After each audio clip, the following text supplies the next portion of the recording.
vous allez dans une cantine, un restaurant ou n'importe qui, et vous avez cette salière en plastique où il y a de la poudre grise qui vous fait éternuer, mais c'est juste du n'importe quoi, c'est plus du poivre, c'est vraiment c'est bon pour chasser vos fourmis de la maison.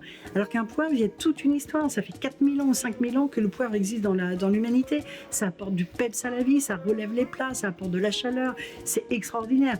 On ne peut pas manger un bon plat sans un bon poivre, c'est pas possible. Faut arrêter ça.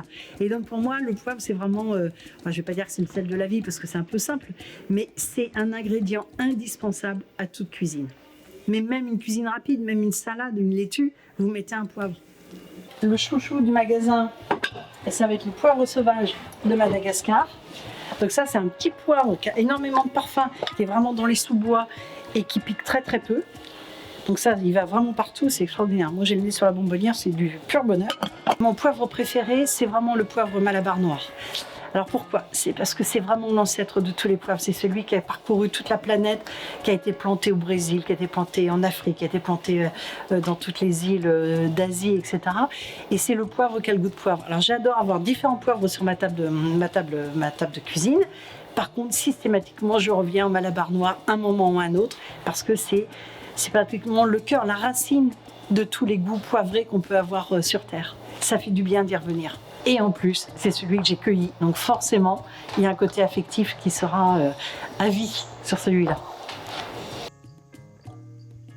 Dans les cultures traditionnelles indiennes, la liane de poivre pousse autour d'un arbre un peu typé, comme un acacia, qui apporte des nutriments et des minéraux à la terre. Et on grimpe à 10-15 mètres de haut sur un bambou et on récolte la grappe de poivre.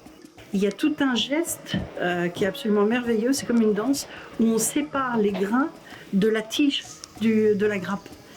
Et ça, c'est extraordinaire à voir. Et après, on étale tous les grains de poivre au soleil pendant 2-3 jours.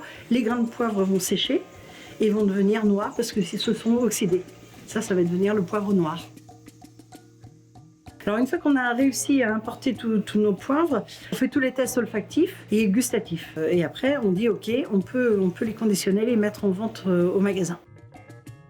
Quand on a un poivre qui est tout fripé, tout sec, tout abîmé, généralement il ne va pas donner un bon poivre parce qu'il a été mal récolté et toutes les huiles essentielles qui apportent le parfum auront disparu. Ça, c'est le premier test. Le deuxième test est aussi très facile, c'est-à-dire que si vous sentez du poivre et que vous avez envie d'éternuer, c'est que c'est pareil, vous n'avez plus d'huile essentielle, vous n'avez que la pipérine qui pique et donc c'est qu'une agression. Après, on a des tests qui sont un peu plus rigolos, un peu plus ludiques et un peu plus poussés. Et on essaye d'avoir des poivres de bonne qualité, mais aussi qui ont une caractéristique olfactive intéressante. Donc les critères de choix sont un peu multiples. Notre démarche, elle est assez particulière. En fait, on essaye de faire du très bon boulot. C'est-à-dire qu'on monte une filière, et quand on monte une filière, on va sur place, on va rencontrer des producteurs. Je ne veux pas de travail d'enfants dans les plantations, je ne veux pas de produits phytosanitaires. Enfin, je veux que les gens travaillent proprement. Donc en Inde, par exemple, on travaille surtout avec des coopératives agricoles qui regroupent des petits paysans sur des critères de qualité du produit, mais aussi des critères de formation à la fois du producteur et de sa femme. Ce qui fait qu'en cas d'accident, la femme peut continuer à vivre et élever ses enfants sans être dans une galère sans nom. Et pour nous, c'est hyper important ça.